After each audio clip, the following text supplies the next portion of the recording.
मोक्षमार्गस्य नेतारं वेत्तारं कर्मभोवृतां ज्ञातारं विश्वतत्त्वानां वन्दे तद्गुणलब्धये। श्री तत्वार्थ सूत्र ग्रंथ जी में आचार्य श्री उमा स्वामी जी महाराज 9वें अध्याय में शंबर और निर्जरा तत्वों का वर्णन कर रहे हैं। शंबर के कारण हमने समझ लिए हैं और उन कारणों का अब विस्तार से वर्णन किया जा रहा है। 6 कारण शंबर के बताए गए हैं। गुप्ति, समिति, धर्म, अनुप्रेक्षा, परिसह जय और चारित्र। इसमें से गुप्ति और समिति के भेद और लक्षण हमने समझ लिए हैं। निर्जरा और शंबर तपश्चरण करने से होता है, तो तपश्चरण के बारे में भी इसमें बताया जाएगा। अभी हम शंबर के शेष कारण समझ रहे हैं। तीसरा कारण है धर्म। धर्म के भेद सूत्र नंबर 6 में बताए जा रहे हैं, दोहराएंगे। उत्तम क्षमा मार्दवार्जव, उत्तम क्षमा मार्दवार्जव, शौच सत्य संयम, शौच सत्य संयम, तपस्त्यागा किंचन्य, तपस्त्यागा किंचन्य, ब्रह्मचर्याणि धर्मः, ब्रह्मचर्याणि धर्मः। देखो यहाँ महत्वपूर्ण बात है। धर्म एक वचन में है। धर्म धर्म धर्मा धर्मो धर्मा है, तो बहुवचन नहीं है, एक वचन है। जैसे बालका बालकौ बालका है, तो बालका है बहुवचन होगा, बालका एक वचन होगा। रामा रामौ रामा है, ऐसे एक वचन द्विवचन बहुवचन रूप चलते हैं। तो ये धर्म पुल्लिंग एक वचन में है। इसका मतलब है कि ये 10 नाम जो बताए गए हैं धर्म के लक्षण, तो ये 10 प्रकार का धर्म नहीं है। धर्म तो एक ही है, उसके लक्षण 10 हैं। इसलिए धर्म शब्द एक वचन में यहाँ पर रखा गया है, बहुवचन नहीं रखा गया है। अब एक एक नाम समझ लेते हैं। उत्तम क्षमा, देखो उत्तम शब्द एक ही बार आया है और ये आदि दीपक है, तो आगे वाले हर एक धर्म में उत्तम शब्द जोड़ लेना है। तो मार्दव, आर्जव, शौच, सत्य, संयम, तप, त्याग, आकिंचन्य और ब्रह्मचर्य, इस तरह से इन सभी में उत्तम शब्द जोड़ेंगे तो उत्तम क्षमा, उत्तम मार्दव, उत्तम आर्जव, ऐसे ये 10 धर्म के भेद या धर्म के 10 लक्षण इनको कहेंगे। अब एक एक को हम ऐसे आप लोग सब जानते हैं, फिर भी परिभाषा देख लें। उत्तम क्षमा क्या है कि क्रोध की उत्पत्ति के निमित्त होते हुए भी परिणामों में मलिनता ना होना क्षमा है। देखो परिणामों में मलिनता ही ना हो, ऐसा नहीं कि क्रोध आया तो बाद में शांत हो गए, या दूसरे के ऊपर पहले क्रोध कर लिया फिर क्षमा क्षमा करने लगे, ऐसे नहीं। मलिनता ही उत्पन्न नहीं हो तब उत्तम क्षमा कहलाएगा। इसी तरह से उत्तम जाति, कुल, रूप, विज्ञान, ऐश्वर्य आदि जो मद के कारण होते हैं प्राय लोक में, वे वस्तुएं पदार्थ होते हुए या पदवी वगैरह रहते हुए भी उनका घमंड नहीं करना, ये उत्तम मार्दव है। मन, वचन और काय की कुटिलता न होना, सो उत्तम आर्जव है। लोभ का अभाव उत्तम शौच है। 4 प्रकार का लोभ यहाँ बताया गया है। जीवन का लोभ, निरोगता का लोभ, इंद्रियों का लोभ और भोग्य सामग्री का लोभ है। तो इन लोभ, ये चारों प्रकार के लोभ नहीं होना। इसके बाद है सत्य, तो सत्य वचन कहलाते हैं। वचन से यहाँ धर्म लिया है व्यवहार में, जो सज्जन पुरुषों के बीच में सुंदर या प्रशस्त वचन बोलना, ये सत्य धर्म कहलाता है। व्यवहार की अपेक्षा से यहाँ कथन है। इसके बाद है संयम, तो संयम एक इंद्रिय आदि जीवों को पीड़ा नहीं पहुंचाना, ये प्राणी संयम कहलाता है। 2 भेद होते हैं।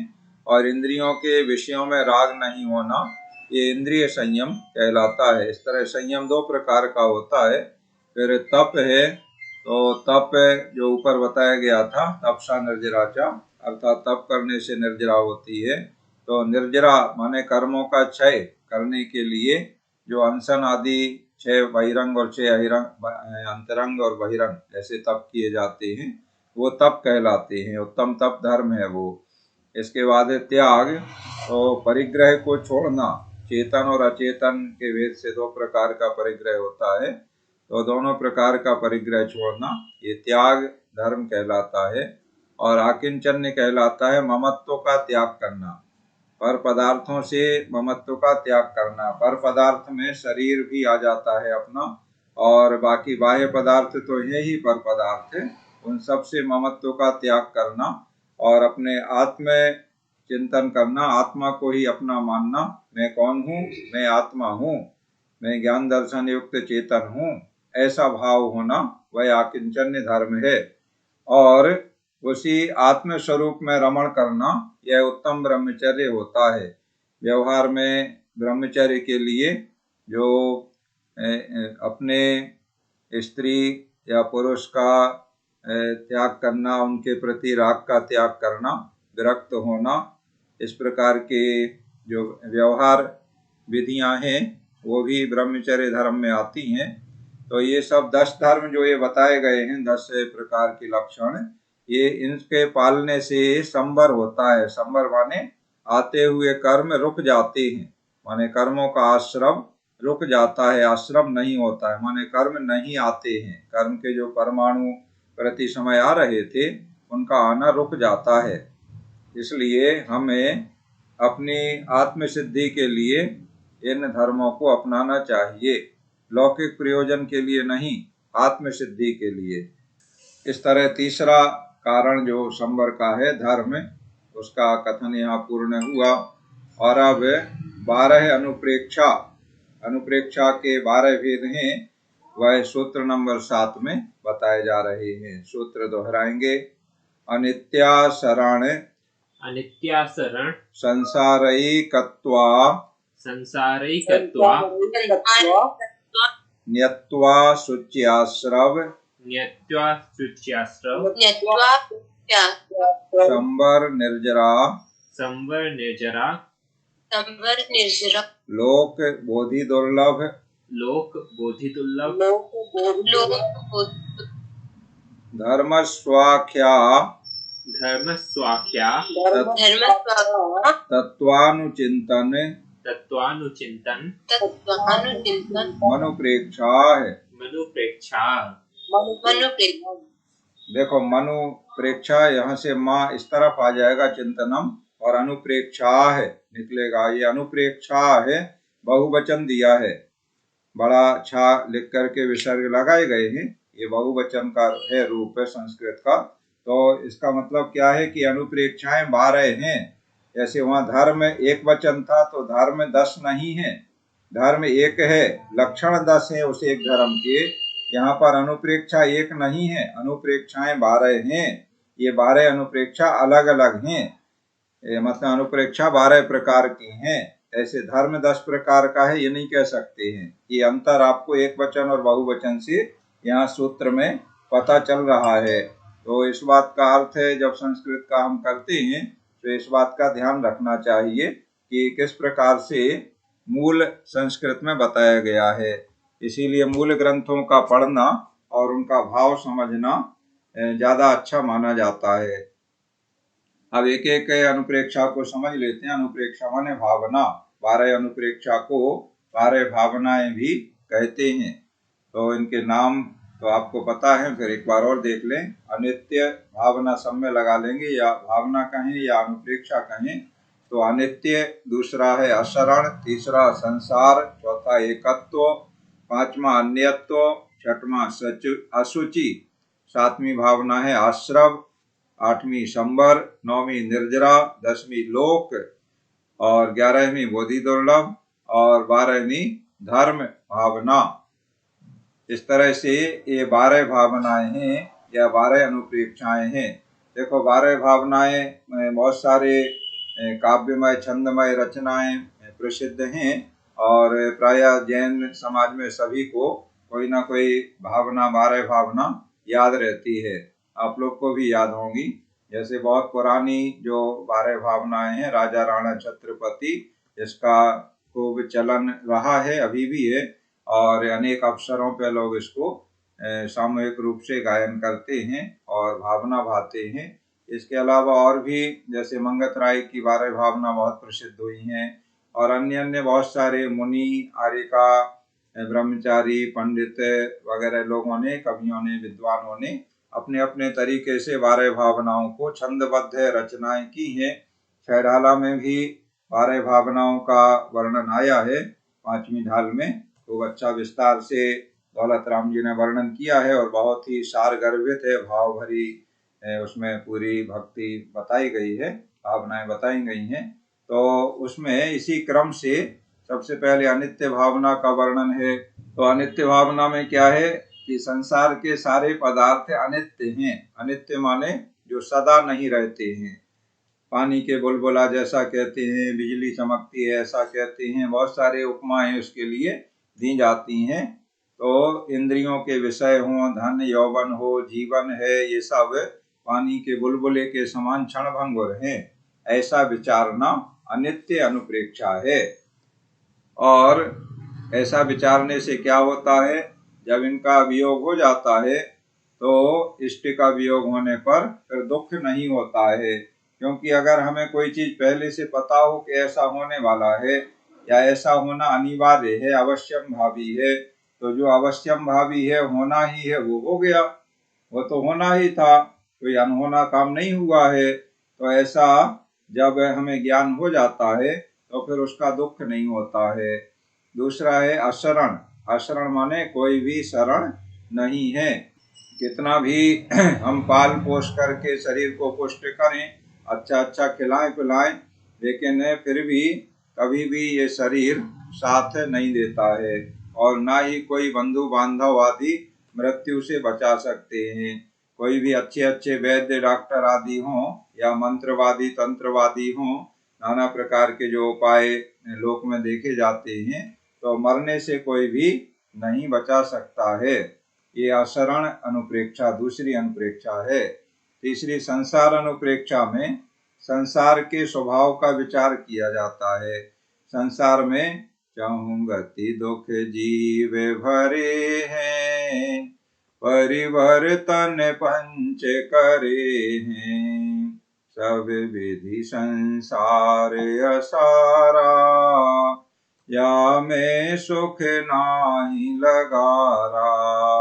देखो छहडाला में कितना अच्छा वर्णन किया है। हर छंद छहडाला का बहुत ही भाव भरा हुआ है, सबको याद करना चाहिए, और जब भी अवसर मिले उसके शब्दों पर, भावों पर चिंतन मनन करना चाहिए। कहीं भी कर सकते हैं, कोई बाधा बंधन नहीं है कि हम मंदिर में हो तभी करें या शुद्ध अवस्था में हो तभी करें, अशुद्ध अवस्था में भी किया जा सकता है। मन ही मन चिंतन करने में कोई बाधा नहीं है। ब्रह्मोकार मंत्र पंच परमेष्टि का स्मरण भी हम लोग पढ़ते हैं ना, पवित्र अपवित्र पवित्रो वा सुस्थितो दुस्थितो पिवा ध्यायेत पंच नमस्कारम सर्व पापे प्रमुच्यते। चाहे प्राणी पवित्र हो चाहे अपवित्र हो, चाहे सुस्थित हो, सुस्थित माने अच्छे से शांत भाव से बैठा हुआ, और चाहे सुस्थित नहीं हो माने दौड़ भाग रहा हो, जान बचाने के लिए पीछे कोई दुश्मन पड़ा हो, ऐसे में भी, या अन्य किसी प्रकार से हाल बेहाल हो, बेचैन हो, किसी भी स्थिति में हो, तो हर स्थिति में सुस्थितो दुस्थितो विवाध्यायत पंच नमस्कारम, जो पंच परमेष्टि को चिंतन करता है, मनन करता है, वह सभी पापों से मुक्त हो जाता है, सभी संकटों से बच जाता है। उसी तरह से इन 12 भावनाओं का चिंतन भी चाहे पवित्र हो चाहे अपवित्र हो, किसी भी अवस्था में हो, तो मन ही मन चिंतन करने में कोई बाधा नहीं है, करना ही चाहिए, सबको करना चाहिए। जितना अधिक से अधिक समय इसमें चिंतन में उपयोग में लगे भावनाओं के भाने में, उतना ही अच्छा है। इन भावनाओं के भाने से क्या होता है, संवर होता है, आते हुए कर्म रुकते हैं। कितनी बड़ी बात है। देखो कुछ भी नहीं करना है, कुछ लेना नहीं देना नहीं, मन ही मन चिंतन ही तो करना है, तो इसमें अपना जाता क्या है भैया, खूब करो, जितना समय मिले, जितना उपयोग लगे उतना करो, उतना फायदा ही फायदा है। नुकसान जरा सा भी नहीं है, तो ऐसे संसार में मैं अनादिकाल से अकेला ही भटक रहा हूँ। यहाँ मेरा कोई अपना नहीं है, कोई पराया नहीं है, धर्म ही मेरा एक सहायक है। इस तरह से संसार अनुप्रेक्षा, संसार के स्वभाव का विचार करना, फिर एकत्व अनुप्रेक्षा में कि मेरा कोई सहायक नहीं है, मैं अकेला हूँ, जीव अकेला ही जन्म लेता है, अकेला ही मरण करता है, ऐसा विचार करना, अकेला ही कर्मों के फल भोगता है, एकत्व अनुप्रेक्षा है। और पांचवी अन्यत्व अनुप्रेक्षा में जीव अलग है, माने आत्मा अलग है और शरीर अलग है, ऐसे भिन्न भिन्न विचार करना। जल पय ज्यों जिय तन मेला, वे भिन्न भिन्न नहीं भेला। तो फिर जो धन संपत्ति मकान दुकान वगैरह प्रत्यक्ष ही अलग जुदे दिखाई देते हैं, वो मेरे साथी कैसे हो सकते हैं, अर्थात नहीं हो सकते हैं, सब अलग अलग हैं, मैं सबसे अलग हूँ, ऐसा चिंतवन अन्यत्व अनुप्रेक्षा है। और अशुचि भावना में शरीर की अपवित्रता का विचार किया जाता है, जिससे शरीर से वैराग्य उत्पन्न हो। इस शरीर में अपवित्र 9 मलिन द्वार हमेशा बहते रहते हैं, हिनकारी घृणा उत्पन्न करने वाले, ऐसा विचार करना, ये अशुचि अनुप्रेक्षा है। और आश्रव, कर्मों का जो आश्रव है वही आश्रव है, तो वो आश्रव दुख देने वाला है। कर्म आते हैं तो दुख दे के जाते हैं, संसार में भटकाते हैं, तो वह हमारे लिए हितकारी नहीं है, ऐसा विचार करना आश्रव अनुप्रेक्षा है। और संवर के गुणों का विचार करना संवर अनुप्रेक्षा है, जो कर्म रुक रहे हैं तो ये हमारे लिए हितकारी है, ऐसा विचार करना। फिर निर्जरा के गुण दोषों का इसी तरह विचार करना निर्जरा अनुप्रेक्षा है, कि संवर और निर्जरा से ही मोक्ष की प्राप्ति होती है।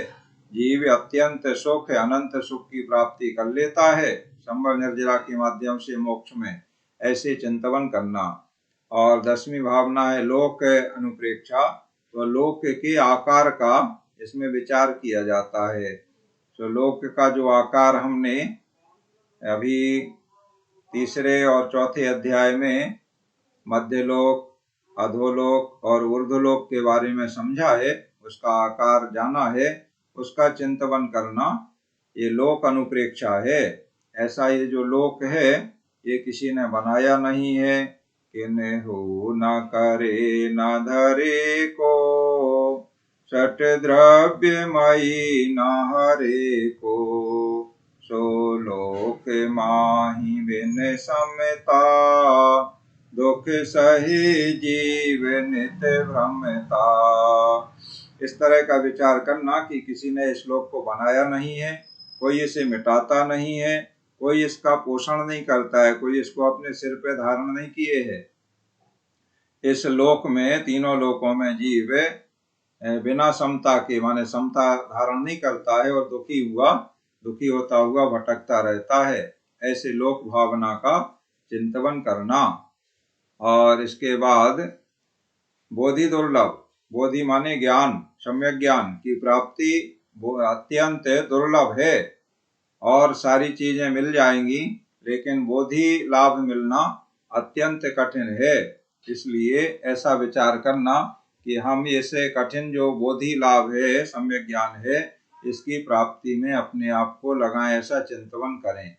और अंत में धर्म भावना, तो जो अरहंत देव के द्वारा कहा गया धर्म है वही मोक्ष प्राप्ति का कारण है, ऐसे धर्म की हम शरण में जाएं, ऐसी धर्म की हम भावना भाएं, ऐसा धर्म हमारे जीवन में आए, ऐसा विचार करना, चिंतन करना। ऐसी इन 12 अनुप्रेक्षाओं को भावना करने से मनुष्य उत्तम क्षमादि 10 धर्मों को भी अच्छे तरीके से पालता है, और आगे जो वर्णन आने वाला है परिसह का, तो उन परिसहों को भी अच्छे से जीतने का उत्साह उसमें रहता है। इसलिए इन अनुप्रेक्षाओं को धर्म और परिसह के बीच में रखा गया है। ये बीच में रखने का कारण यहाँ पर आप समझ लें कि पहले 10 धर्म की बात की है, फिर 12 अनुप्रेक्षा की, और इसके बाद अब परिसह की बात है, परिसह जय, परिसहों को जीतना, 22 परिसह की बात अब आगे बताई जा रही है, उसे हम समझेंगे। सूत्र नंबर 8 में दोहराएंगे, परिसहों को क्यों सहना चाहिए। तो मार्गाच्यवन निर्जरार्थम मार्गाच्यवन निर्जरार्थम परिशोढव्याः परिसहाः परिशोढव्याः परिसहाः। दो कारण यहाँ बताए गए हैं, मार्गाच्यवन और निर्जरार्थम। परिशोढव्या परिसहा माने परिसहों को सहन करना चाहिए दो कारणों से। कौन से दो कारण? एक है मार्गाच्यवन, मार्ग अच्यवन, और दूसरा निर्जरार्थम। तो मार्ग अच्यवन, च्यवन होता कहलाता है च्युत होना। च्युत होना माने उस मार्ग से पृथक हो जाना, हट जाना। तो कौन से मार्ग की यहाँ पर बात है? मार्ग से अच्यवन माने च्युत ना होने के लिए। यहाँ कौन से मार्ग की बात हो रही है? अभी ऊपर जो वर्णन चल रहा है ये संवर की बात चल रही है। तो संवर के मार्ग से च्युत ना होने के लिए माने संवर के मार्ग में हम लगे रहें, इससे पृथक ना हो जाएं, च्युत ना हो जाएं, संवर के मार्ग से भ्रष्ट ना हो जाएं, इसलिए। और दूसरे निर्जरार्थम माने कर्मों की निर्जरा के लिए। संवर और निर्जरा दोनों तत्वों का वर्णन इस अध्याय में चल रहा है। तो संवर के मार्ग से च्युत ना होने के लिए और कर्मों की निर्जरा के लिए परिशोढव्याः परिसहाः। अब देखो, परिशोढव्याः परिसहाः ये बहुवचन में आए हैं, तो इसका मतलब है परिसह एक नहीं है, परिसह बहुत हैं, माने दो से ज्यादा को बहुत कहते हैं। तो दो से ज्यादा कितने भी हो सकते हैं, 12 हो, 22 हो, तो ये तो आगे चीज आएगी। लेकिन इसमें ये पता चल रहा है कि परिसह बहुत हैं, बहुवचन है। ऐसे परिसहों को सहन करना चाहिए। आगे उन परिसहों के नाम आएंगे, क्षुधा, तृषा, सर्दी, गर्मी, भूख, प्यास, इस तरह के जो परिसय हैं या कोई उपसर्ग वगैरह आते हैं। तो देखो, जिनको सर्दी, गर्मी या भूख, प्यास, आगे जो 22 परिसय बताए जा रहे हैं, इनको जिसने अभ्यास किया हुआ है पहले से, तो कभी उपसर्ग वगैरह आ जाए तो उसे कष्ट सहन करने का अभ्यास रहता है। तो ऐसे कष्ट सहिष्णु जो रहते हैं, माने कष्टों को समता पूर्वक सहन कर लेते हैं, तो वो मार्ग से च्युत नहीं होते हैं। और जो कष्ट सहिष्णु नहीं होते हैं वो मार्ग से च्युत हो जाते हैं। अगर भूख की, प्यास की बाधा हुई तो असमय में ही कोई कोई जीव त्यागी वृत्ति भी होते हैं, तो अभी वो पानी पानी ऐसे मांगने लगते हैं और अपना पद, अपनी मर्यादा भी भूल जाते हैं। बीमार हुए, कष्ट ज्यादा हो रहा है तो अरे कोई बचा लो, कोई दवाई करा दो, बहुत। तो ये क्या कारण है? ये अपने मार्ग से च्युत हो गए। अगर मार्ग से च्युत नहीं होते तो इस तरह की बात नहीं करते। तो परिसहों को इन्होंने सहन नहीं किया पहले। अच्छे दिनों में अगर इसी तरह के परिसहों को सहन करते, करने का अभ्यास बना लेते, इसीलिए हर अष्टमी, चतुर्दशी पर्व के दिनों में उपवास करो, भूख से कम भोजन करो। साधु हैं तो या त्यागी वृत्ति हैं तो दिन में 24 घंटे में एक बार पानी, अब कितनी भी भीषण गर्मी रहे तो एक बार पानी के अलावा दूसरी बार नहीं। इस तरह का जो अभ्यास करते हैं तो बाद में इस तरह के परिचय वगैरह का अवसर आता है तो वो अपने मार्ग पर बने रहते हैं, घबराते नहीं, अपने मार्ग से च्युत नहीं होते हैं। इसलिए परिसहों को सहन करना चाहिए, जिससे विपत्ति के समय में अपना मन स्थिर रहे। ये बात यहाँ पर बता दी है। अब आगे परिसहों के नाम बताए जा रहे हैं। पहले परिसय क्यों सहन करना चाहिए उसका ये हेतु बता दिया है और समय आज का पूरा हो रहा है, तो आगे हम 22 परिसहों की बात आगामी क्लास में करेंगे। अभी आप अपने प्रश्न जिज्ञासाओं का समाधान कर लें और कल का पाठ सुना दें।